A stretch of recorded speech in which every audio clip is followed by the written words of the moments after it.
कुछ सफ़र सिर्फ पहाड़ों तक नहीं ले जाते, वो इंसान को अपने आप से ही मिला जाते हैं। हर साल लाखों श्रद्धालु हिमालय की इन कठिन वादियों का रुख लेते हैं, ना सिर्फ एक गुफा तक पहुंचने के लिए, बल्कि उस आस्था को महसूस करने के लिए जो सदियों से लोगों को यहाँ खींच के लाती है। यह है बाबा अमरनाथ यात्रा, एक ऐसा सफर जहाँ हर कदम पर थकान है, हर मोड़ पर एक नई चुनौती है और हर एक हर हर महादेव के जयकारे के साथ एक नई हिम्मत मिलती है। इस सफर में मैं अकेला नहीं था, मेरे साथ मेरा दोस्त गर्भ, उसकी बहन वानिदी, उनके ताया जी और मामा जी, और हम सबका सिर्फ एक ही मकसद था, बाबा बर्फानी के दर्शन। बर्फ से ढके वो पहाड़, तेज बहती नदियां, बदलते हुए मौसम और हजारों लोग जिन्हें एक ही विश्वास आगे बढ़ाता है। इस यात्रा में सिर्फ मंजिल ही खास नहीं होती, बल्कि उस मंजिल तक पहुंचने का हर एक कदम एक नई कहानी बन जाता है। तो चलिए शुरू करते हैं अमरनाथ की इस यादगार कहानी को। हर हर महादेव।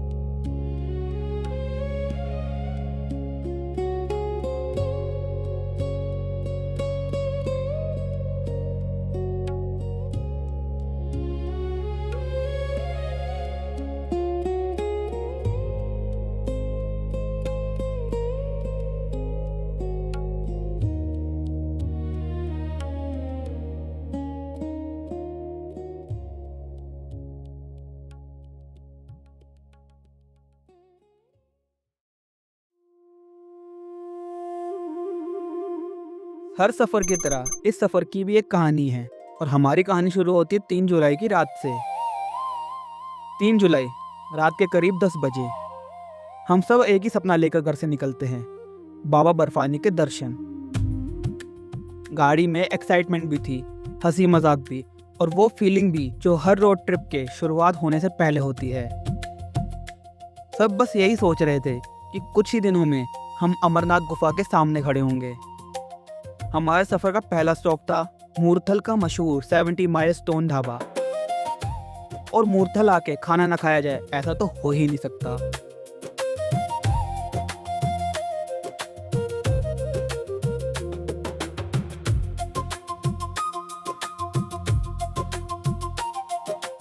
हमने वही गर्मा गर्म खाना खाया।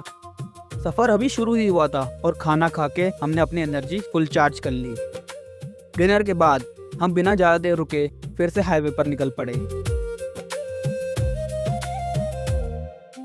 पूरी रात गाड़ी चलती रही, कभी गाने, कभी बातें। रोड ट्रिप की सबसे अच्छी बात शायद यही होती है कि डेस्टिनेशन से पहले ही सफ़र यादगार बनने लगता है।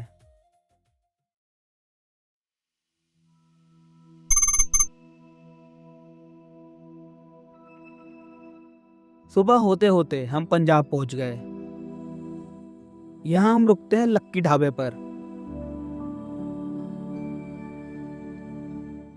सब फ्रेश हुए और सोचा एक गर्मा गर्म चाय पी लेते हैं। लेकिन चाय पीने के बाद सबको और ज्यादा नींद आने लग गई।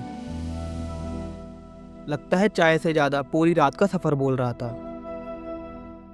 थोड़ी देर बाद हम एक और ढाबे पर नाश्ते के लिए रुकते हैं। और सच कहूँ, हाईवे के छोटे छोटे ढाबे भी रोड ट्रिप का एक अलग ही हिस्सा होते हैं। नाश्ता खत्म हुआ और हम फिर से निकल पड़े।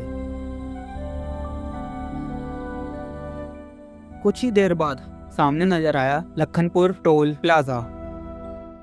उसके ऊपर लिखा था welcome to Jammu and Kashmir.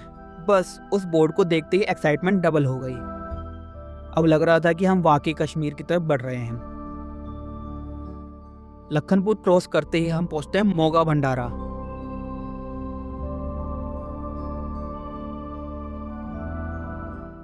यहाँ हमने दोपहर का खाना खाया, थोड़ा रेस्ट किया और फिर कश्मीर की तरफ निकल पड़े। लेकिन अब शुरू होने वाला था इस सफर का सबसे पहला चैलेंज। रास्ते भर हमें कई चेक पोस्ट मिले। हर जगह एक ही बात कही जा रही थी, सभी गाड़ियां मिलिट्री कॉन्वॉय के साथ ही आगे जाएंगी। सिक्योरिटी बहुत टाइट थी। शुरू के कुछ चेक पोस्ट हमने रिक्वेस्ट करके और थोड़ा जुगाड़ लगा के क्रॉस कर लिए।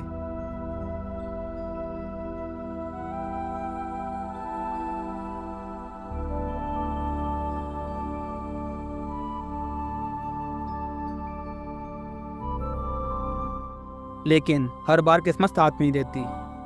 आखिर एक चेक पोस्ट ऐसा आया जहां हमारा कोई भी जुगाड़ काम नहीं आया और हमें वहीं रोक दिया गया। वहां से हमें भेज दिया गया यात्री निवास और बताया गया कि सुबह 4 बजे कॉन्वॉय के साथ ही आगे भेजा जाएगा। एक पल के लिए थोड़ी डिसअपॉइंटमेंट जरूर हुई, क्योंकि हम सोच रहे थे कि आज ही हम श्रीनगर पहुंच जाएंगे। लेकिन शायद भोले बाबा हमारे पेशेंस का टेस्ट ले रहे थे। वैसे यात्री निवास मेरी एक्सपेक्टेशन से काफ़ी ज़्यादा सुंदर था। हजारों यात्री, हर तरफ हर हर महादेव की आवाज़ और हर चेहरे पर एक ही उम्मीद, बाबा अमरनाथ के दर्शन। हमने वहीं डिनर किया, थोड़ी देर बातें की और अगले दिन के इंतज़ार में सो गए। अगली सुबह हम सब 3:45 तैयार थे। सब सोच रहे थे कि अब कॉन्वॉय निकलेगा, लेकिन 4:05 पर अनाउंसमेंट हुई कि फिलहाल किसी को आगे नहीं भेज सकते। आगे का रूट कुछ समय के लिए बंद कर दिया गया है। कुछ लोग उदास थे और कुछ लोग गुस्सा भी थे, लेकिन हमारे पास इंतज़ार करने के अलावा कोई और ऑप्शन भी नहीं था। तो हमने सोचा थोड़ी देर और सो लिया जाए।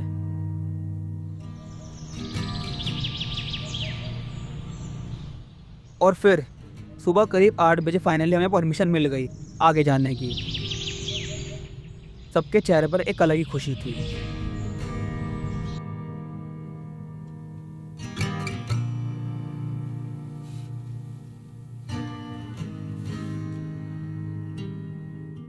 हमने सोचा आज तो बालटाल पहुंच ही रहेंगे।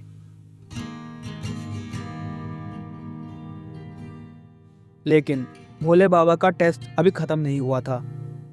थोड़ी दूर जाने के बाद हमें एक और चेक पोस्ट मिला और इस बार हमें करीब 2 से 3 घंटे वहाँ रुकना पड़ा। और सबसे सरप्राइजिंग बात बताऊँ, जम्मू कश्मीर में इतनी गर्मी मैंने इमेजिन भी नहीं की थी। हम गर्मी से परेशान जरूर हो रहे थे, लेकिन सामने के पहाड़ और कश्मीर के नज़ारे हर बार हमारी थकान को कम कर देते थे। लगभग 3 घंटे के इंतज़ार के बाद फाइनली हम निकल पड़े श्रीनगर की तरफ।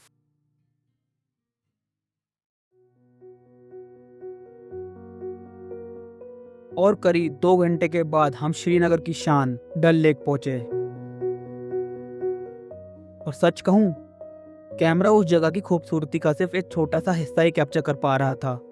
शांत पानी, दूर तक तैरती हुई शिकारा, उनके पीछे खड़े हुए हिमालय के पहाड़, सब कुछ एक खूबसूरत पेंटिंग जैसा लग रहा था।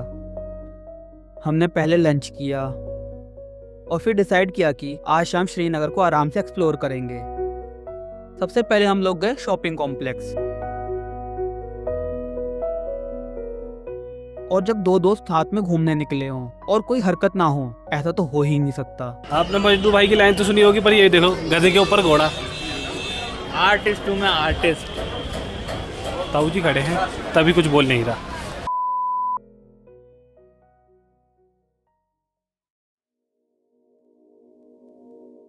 उसके बाद हम चल दिए डल लेक की मशहूर शिकारा राइड के लिए। चश्मा नेसेसरी है भाई। जैसे ही शिकारा धीरे धीरे पानी के आगे बढ़ रही थी, वैसे ही शहर का शोर पीछे छूट रहा था। बस हल्की ठंडी हवा, शांत ठंडा पानी और सामने ढलता हुआ सूरज। उस सनसेट को देखकर बस एक ही बात दिमाग में आ रही थी कि काश ये वक्त यहीं रुक जाए। डल लेक सिर्फ एक टूरिस्ट प्लेस नहीं है, ये श्रीनगर की धड़कन है। यहाँ की हर एक शिकारा, हर एक हाउस बोट और हर एक मुस्कुराता हुआ कश्मीरी अपनी एक अलग ही कहानी सुनाता है। शिकारा राइड करते हुए हमने वहाँ से एक लोटस भी लिया, जो उस खूबसूरत शाम की एक छोटी सी याद बन गया।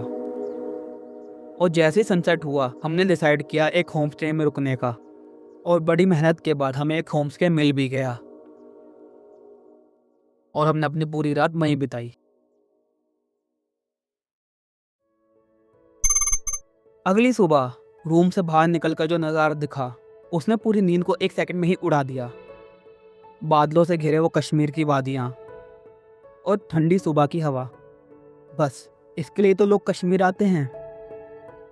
हम जल्दी से तैयार हुए और निकल पड़े बालटाल बेस कैंप की तरफ। जैसे जैसे हम बालटाल के करीब पहुंच रहे थे, वैसे वैसे पहाड़ और भी खूबसूरत होते जा रहे थे।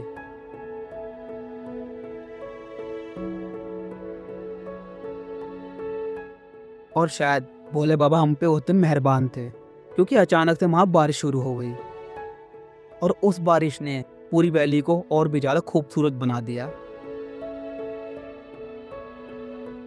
उन्हीं खूबसूरत नज़ारों के बीच हम फाइनली पहुंच गए बालटाल बेस कैंप।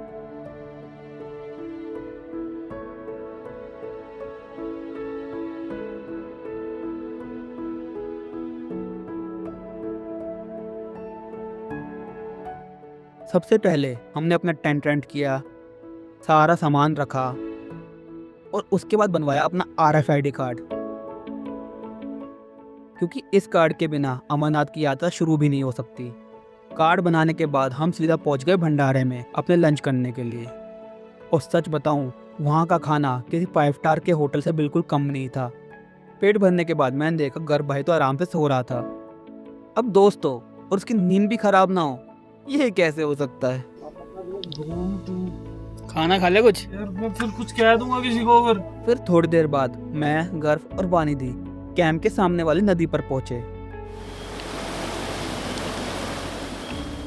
बर्फ जैसे पानी में कुछ देर अपने पैर डालकर ऐसा लगा कि जैसे पूरे सफर की थकान एक बार में ही गायब हो गई हो। उस जगह की सुंदरता को शब्दों में बयां करना मुश्किल है। कुछ नज़ारे बताए नहीं जा सकते, सिर्फ देखे जा सकते हैं।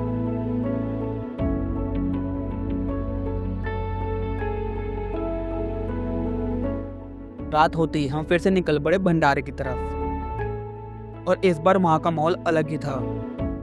हजारों यात्री, हर तरफ हर हर महादेव के जयकारे, लंगर का प्रसाद और फिर भोले बाबा के गानों पर डांस।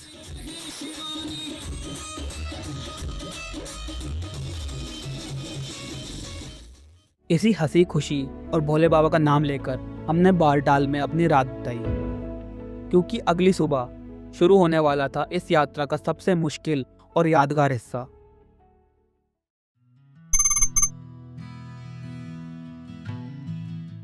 अगली सुबह रात के करीब 2 बजे बाहर निकलकर जब हमने मौसम देखा तो आसमान बिल्कुल साफ था। हम सब खुश थे, लग रहा था कि आज का दिन हमारे लिए परफेक्ट होने वाला है। फिर हम सब तैयार हो गए अपनी यात्रा के लिए, लेकिन अचानक से तेज बारिश शुरू हो गई। पहाड़ों के मौसम कब बदल जाए ये शायद कोई भी नहीं बता सकता। तो हमने भी बारिश के रुकने का इंतज़ार किया, और इंतज़ार करते करते सुबह की गर्मा गर्म चाय के मज़े भी लिए। कुछ ही देर में बारिश हल्की हो गई। हमने भी रेनकोट पहना, अपने ज़रूरी सामान उठाया और निकल पड़े 2 मील चेक पोस्ट की तरफ। धीरे धीरे उजाला भी हो रहा था और उसके साथ नज़ारे भी सुंदर होते जा रहे थे।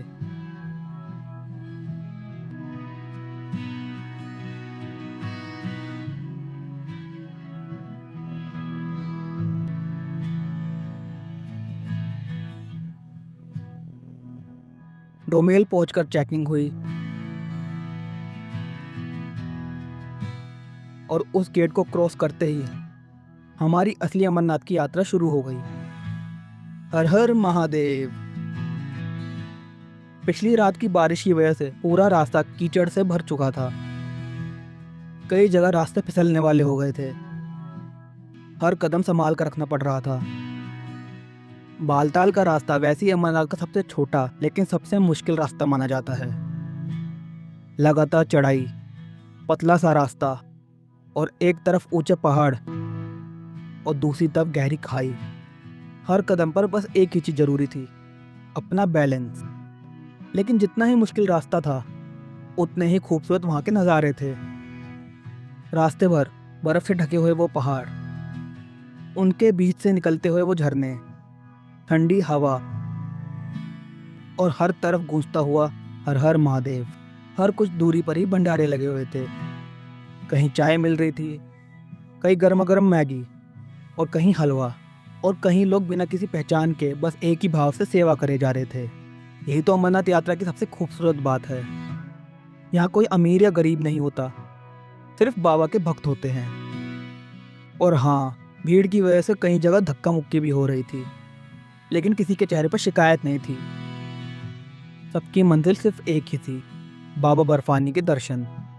जैसे जैसे हम ऊपर बढ़ रहे थे, वैसे वैसे हवा ठंडी होती जा रही थी और हर मोड़ के बाद लगता था बस शायद गुफा आ ही गई। लेकिन पहाड़ हर बार एक नया मोड़ दिखाता है।